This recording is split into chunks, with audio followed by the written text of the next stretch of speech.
Welcome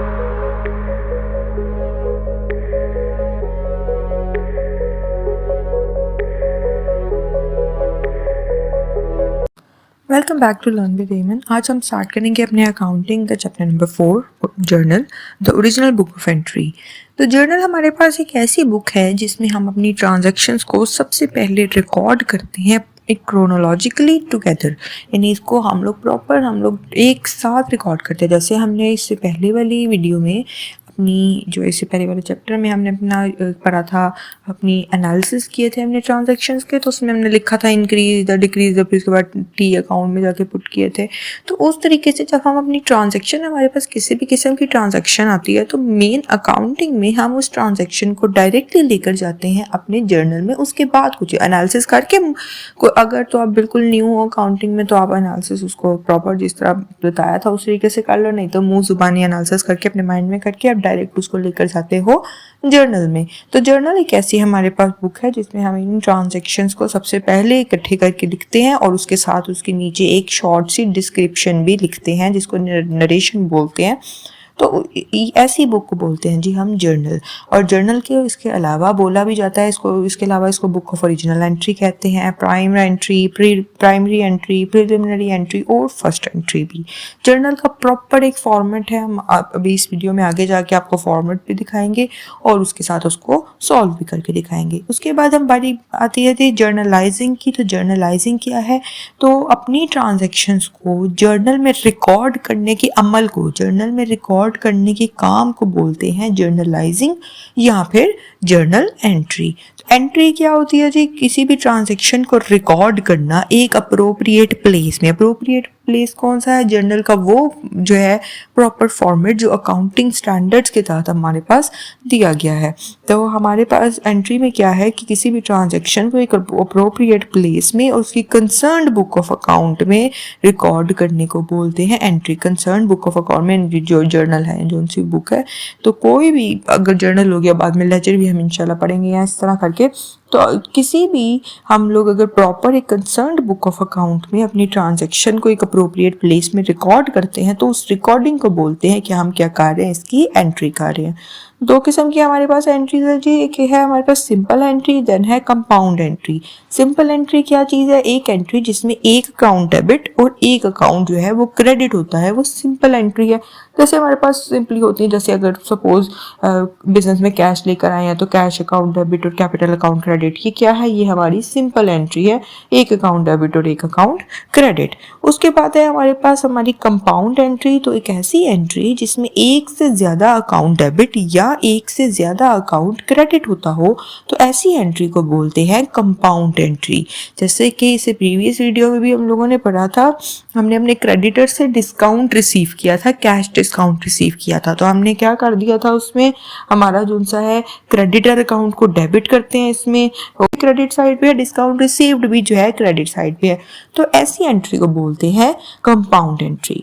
उसके बाद जी जैसे हम लोगों ने जर्नल में बात की थी कि जर्नल में हम एक शॉर्ट डिस्क्रिप्शन भी लिखते हैं, उस डिस्क्रिप्शन को बोलते हैं नरेशन। नरेशन क्या चीज़ है? एक छोटी सी लाइन, एक छोटी सी एक्सप्लेनेशन। यानी अगर आपने जर्नल में एंट्री की है तो अब वो एंट्री किस चीज़ के बारे में की है। जैसे सपोज कैपिटल रिसीव किया, लिख तो दिया कि cash account debit, capital account credit, पर नीचे मेंशन भी तो करो ना। ताकि क्यों मेंशन करना है? ताकि अगर कोई एक पर्सन जो है कोई भी आपका जर्नल खोल के देखता है तो उसको इजीली समझ आ जाए कि अच्छा यहाँ पे हो क्या रहा है। तो इस चीज़ को, छोटी सी एक्सप्लेनेशन को जो है हर ट्रांजैक्शन के नीचे हम लोग लिखते हैं, जिसको हम बीइंग से स्टार्ट करते हैं। जैसे अगर यही हमने कैपिटल रिसीव किया तो नीचे लिख देंगे being capital introduced by owner, या इस तरह करके कुछ भी। तो ये क्या हो जाएगी? नरेशन। उसके बाद ही हम बात करते हैं हमारे लेजर फॉलियो की या लेजर रेफरेंस की। जर्नल में जब हम अपना फॉर्मेट बनाते हैं उसमें हम एक कॉलम बनाते हैं लेजर फॉलियो या लेजर रेफरेंस का। तो ये क्या चीज़ है? ये एक, इसमें हम ये कनेक्शन के लिए बनाते हैं क्योंकि जर्नल के बाद अगली बुक हमने बनानी होती है लेजर। तो जर्नल बना के हम इसमें ये लेजर फॉलियो का एक कॉलम रखते हैं और इसमें ताकि नंबर मेंशन कर सके। जब प्रॉपर हम सारा अकाउंटिंग पढ़ लेते हैं ना, जब प्रॉपर बिजनेसेस में ये सारी जो है वाकई हम ये चीज़ें कर रहे होते हैं। तो बिजनेस में ये वाला कॉलम हम यूज़ करते हैं, या अगर जर्नल लेजर दोनों बनाए तो भी ये कॉलम को हम यूज़ करते हैं। इसमें हम नंबरिंग करते हैं कि ये वाली जो एंट्री है ये हमें लेजर में इस वाले अकाउंट नंबर पे मिल जाएगी। सपोज अगर कैश अकाउंट है और लेजर में हमने तीसरा नंबर पे जाके वो अकाउंट बनाया हुआ है, तो हम इसमें जर्नल में लेजर फॉलियो के अंदर 3 लिख देंगे। तो इससे हमें ज़रा ईजी हो जाएगा कनेक्ट करने में, हमें पता चल जाएगा कि अच्छा ये एंट्री लेजर में नंबर 3 वाले जो अकाउंट है वहाँ पे हुई हुई है। तो ये है जी हमारे पास लेजर फॉलियो। अब इसके बाद आगे चलते हैं हम अपने जर्नल एंट्रीज को, जर्नल को प्रॉपर जो है बनाने में, जर्नल को एक लेते हैं, एक छोटी सी प्रॉब्लम लेते हैं और उसको प्रॉपर सॉल्व करते हैं। तो यहाँ ये हमारे पास अकाउंटिंग प्रॉब्लम है, journalise the following transactions in the books of a trader. तो on August 1 introduced cash as capital of ₹1,48,000। अब यहाँ पे क्या किया है, कैश इंट्रोड्यूस किया है, जो ओनर है उसने कैश बिजनेस में लेकर आया 1,48,000 का। तो जर्नल में जाके हम इसकी एंट्री लिख देंगे। अब इसमें देखिए हमारे पास कैश ज़्यादा हो गया और कैपिटल भी ज़्यादा हो गया। कैश हमारे पास एसेट साइड में जाता है, इंक्रीज़ होगा तो डेबिट साइड पे लिख देंगे, और कैपिटल हमारा कैपिटल साइड पे ही होता है। वो आपको याद है, अगर हम इंक्रीज़ होता है तो हम उसको क्या करते हैं, क्रेडिट। तो यहाँ पे हम कैश अकाउंट डेबिट और कैपिटल अकाउंट क्रेडिट, साथ नीचे नरेशन लिख देंगे, बीइंग कैपिटल इंट्रोड्यूस्ड जो है, बस इतना ही, एज कैश लिख दें इस तरह से ही। तो उसके साथ हम दोनों में अपनी अमाउंट लिख देंगे 1,48,000 दोनों साइड्स पे। देन उसके बाद नेक्स्ट है जी, purchase furniture for cash of ₹30,000। Furniture purchase किया है हमने 30,000 का। तो यहाँ पे हमारा क्या है जी, हमारी परचेजेस ज़्यादा हो गई हैं। फर्नीचर हमने परचेज किया तो फर्नीचर के नाम से भी लिख सकते हैं, फर्नीचर अकाउंट जो है वो डेबिट हो जाएगा क्योंकि ज़्यादा हुआ, ये हमारा एसेट है। और कैश हमारा कम हो गया तो कैश जाएगा क्रेडिट साइड पे। दोनों में 30,000 अमाउंट लिख देंगे और नीचे लिखेंगे बीइंग जो है फर्नीचर परचेज्ड फॉर कैश। उसके बाद जो है हमने कैश परचेजेस की हैं 16,000 की, तो कैश यहाँ पे हमारा कम हो गया और परचेजेस ज़्यादा हो गई, तो इसलिए हम लिख देंगे परचेजेस अकाउंट डेबिट और कैश अकाउंट क्रेडिट। तो बीइंग कैश परचेजेस मेड। उसके बाद जी हमारे पास आ गया purchased goods on account from Noor mills limited. अब ये देखें, ऑन अकाउंट भी लिख दिया उन्होंने, साथ नूर मिल्स का नाम भी लिख दिया। ऑन अकाउंट का क्या मतलब है, क्रेडिट पे हमने खरीदी है, यानी पैसे अभी पे नहीं किए। तो परचेज की हैं गुड्स, परचेजेस तो हमारी ज़्यादा ही होंगी, तो क्रेडिट साइड पे हमारे पास कौन जाएगा, नूर मिल्स, यानी वो हमारे जो क्रेडिटर है, हमारी लाइबिलिटी ज़्यादा हुई है तो फिर ये चला जाएगा हमारी क्रेडिट साइड पे। जब जो है उसके बाद अमाउंट कौन सी है 4500, तो लिख देंगे परचेजेस अकाउंट डेबिट, नूर मिल्स लिमिटेड जो है अकाउंट वो क्रेडिट, और बीइंग क्रेडिट परचेजेस मेड। तो उसके बाद जो है हमारे पास आ जाएगा goods returned to Noor mills limited. अब कुछ गुड्स जो हैं जो हम नूर मिल्स लिमिटेड से खरीद कर लेकर आए थे वो हमने रिटर्न कर दिए। परचेज रिटर्न यहाँ पे हुई है, 500 रुपये की हुई है। तो इसमें क्या करते हैं, जो परचेजेस की जो एंट्री होती है उसको उल्टा कर देते हैं, तो परचेज रिटर्न की एंट्री हो जाती है। जैसे परचेजेस की एंट्री में हमारे पास परचेज अकाउंट डेबिट था, इधर परचेज रिटर्न अकाउंट क्रेडिट कर देंगे। वहाँ नूर मिल्स लिमिटेड क्रेडिट था, इधर इसको डेबिट कर देंगे। एक इस तरीके से भी आप इसको याद रख सकते हैं कि परचेजेस की एंट्री को उल्टा कर दें तो परचेज रिटर्न की एंट्री बन जाती है। नहीं तो अगर हम लॉजिकली देखें तो देखिए हमने गुड्स रिटर्न की हैं, जो गुड्स हमारे पास ज़्यादा हुई हुई थी अब उसको कम करना है, गुड्स में डिक्रीज आ गया, एसेट कम होगा तो क्रेडिट साइड पे जाएगा।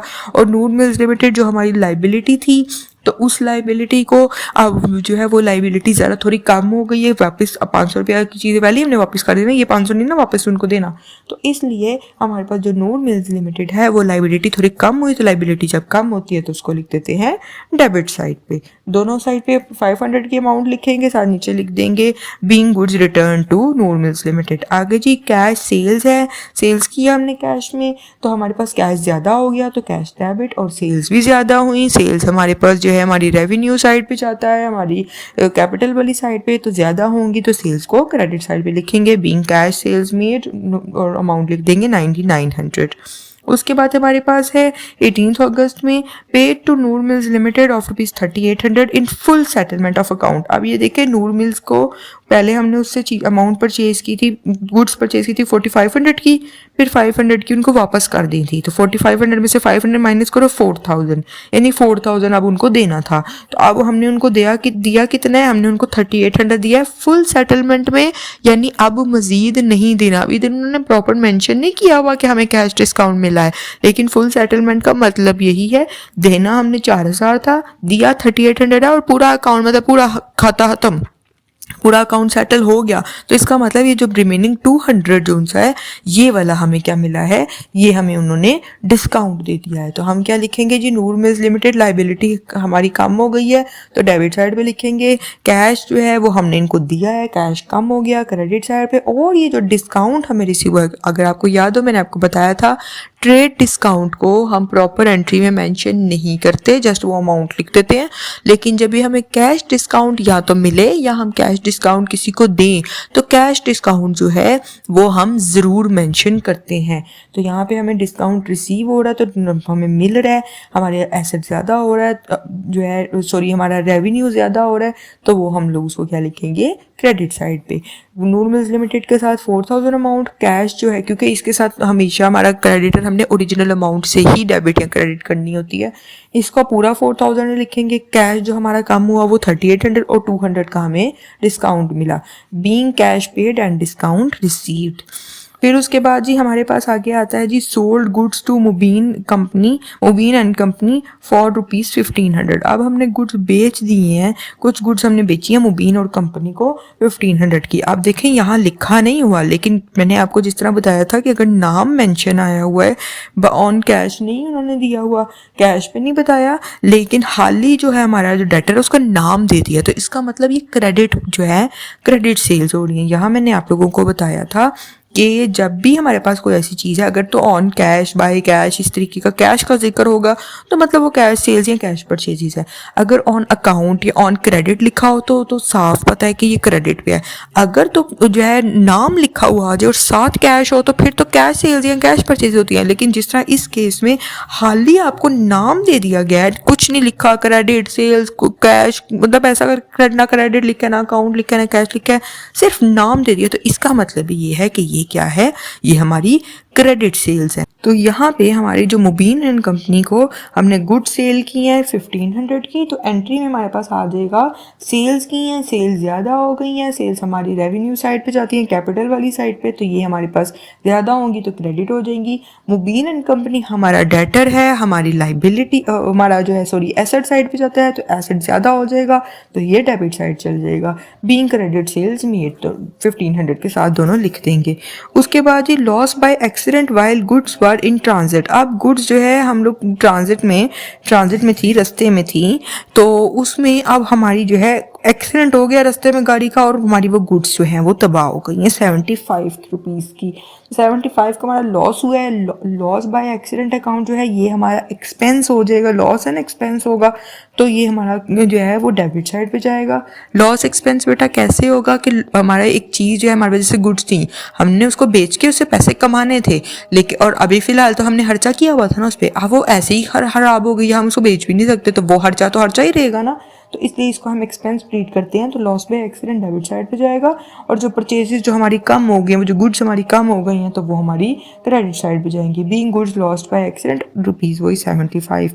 देन उसके बाद हमारे पास है जी goods returned by Mubeen and company. अब वो कुछ गुड्स जो हैं जो हमने मुबीन एंड कंपनी को सेल की थी वो उन्होंने हमें वापस कर दी है, सेल्स रिटर्न है, सेल्स वाली एंट्री का उल्टा कर देंगे इसको। तो क्या लॉजिक हमारे पास होगी कि जी हमारे पास गुड्स रिटर्न हुई हैं, हमारे पास चीज़ें वापस आ गई हैं, वो चीज़ें जो हमने अपनी ख़त्म कर दी हुई थी अपने अकाउंट्स में से वो हमारे पास वापस आ गई हैं, तो वो जो रिटर्न इनवर्ड्स हो जाएगा, या फिर सेल्स रिटर्न जो है वो हम डेबिट कर देंगे, क्योंकि हमारी जो है फिर हमारी जो गुड्स में हमारी परचेजेस में उसमें इजाफा हो गया, वो चीज़ें वापस आ गई। और मुबीन एंड कंपनी जो कि हमने अपने डेटर के तौर पे लिखा हुआ था, जो हमारा एसेट था, एसेट कम हुआ है तो उसको हम क्रेडिट साइड पे लिख देंगे। Being goods returned by Mubeen and company, amount वही 125। फिर पेड जो है पेड की हमने tuition fee for owner's children. अब ओनर के चिल्ड्रन के लिए, ओनर के बच्चों के लिए ट्यूशन फ़ी पे की है, तो ये क्या है, ये ड्राइंग है, क्योंकि ये बिजनेस की जो है जिम्मेदारी नहीं है कि ओनर के बच्चों को ट्यूशन फीस भी दें, तो लेकिन अब यहाँ पे की है तो ये लाइबिलिटी है, तो यहाँ पे सॉरी लाइबिलिटी नहीं है, ये ड्राइंग है। तो ड्राइंग वाली साइड पे यहाँ पे हम लोग क्या कर देंगे, ड्राइंग ज़्यादा हो गया ये हमारे पास, तो ये हमारे पास डेबिट हो जाएगा, ये तो ये हमारे एसेट हो जाएगा ड्राइंग। क्यों? क्योंकि ओनर ने ये पैसे हमें वापस करने हैं, तो जब भी किसी ने वो पैसे हमें कोई वापस करने हो तो वो हमारे एसेट में चला जाता है, वो ज़्यादा हुई हैं तो ड्राइंग अकाउंट डेबिट हो जाएगा। और कैश क्योंकि फ़िलहाल कम हुआ है तो कैश अकाउंट क्रेडिट, अमाउंट वही थी 300। देन उसके बाद paid tuition fee for owner's children. उसके बाद ये हमारे पास है रिसीव्ड डिस्काउंट फॉर ₹50। तो बेटा ये वाली जो ट्रांजैक्शन है ये यहाँ पे सीधी सीधी गलत है। क्यों? क्योंकि मुबीन एंड कंपनी को हमने चीज़ें सेल की थी। जिनको हम सेल करते हैं चीज़ें, यानी जो हमारे डेटर्स होते हैं, तो उनको हम डिस्काउंट जो है उनसे हम रिसीव नहीं करते। डेटर को हम हमेशा डिस्काउंट देते हैं। यहाँ लिखा हुआ discount, received discount for ₹50 from Mubeen and company, जबकि यहाँ पे होना चाहिए discount to of ₹50 to Mubeen and company. तो इस तरीके से करके ये ट्रांजैक्शन ठीक होगी। देन उसके बाद फिर हम इसकी आगे से एंट्री करेंगे जो कि हमारे पास हो जाए। कैश अकाउंट यहाँ पे हमारा आएगा डेबिट, क्योंकि मुबीन एंड कंपनी को सेल की थी, उनसे पैसे अब मिले हैं, कैश ज़्यादा हुआ है, डेबिट हो गया। डिस्काउंट हमने दिया है, डिस्काउंट अलाउ किया हमने, तो डिस्काउंट अलाउड अकाउंट वो भी हमारा डेबिट होगा क्योंकि ये हमारा एक्सपेंस में आ जाएगा। और मुबीन एंड कंपनी अकाउंट जो सा है वो हम क्रेडिट कर देंगे।